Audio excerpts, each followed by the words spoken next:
Les bords de la Meurthe à Nancy, un espace écologique en milieu urbain, choisi pour cette action de sensibilisation autour des zones humides. Des zones protégées depuis la signature de la Convention de Ramsar le 2 février 1971.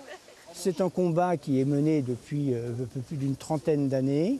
On a toujours des pertes de zones humides, mais bon, il y a une conscience quand même au niveau français et au niveau européen de préserver ces zones.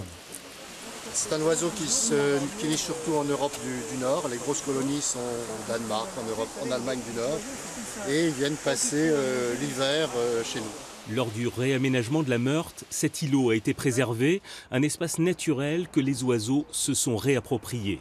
Les zones humides, des écosystèmes indispensables, des zones utiles aussi pour l'homme, particulièrement en période de crue.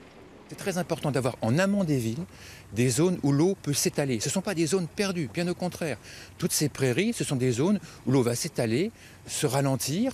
Et puis, si on a maintenu du sable en place, si on n'a pas fait des gravières partout, eh bien l'eau va s'infiltrer dans le sable et elle ressortira en été fraîche et bien oxygénée. En un siècle, l'urbanisation a conduit à la disparition de près des 2/3 de ces zones. Mais aujourd'hui, la tendance est plus à leur restauration et à la création de nouvelles zones humides, y compris dans les villes.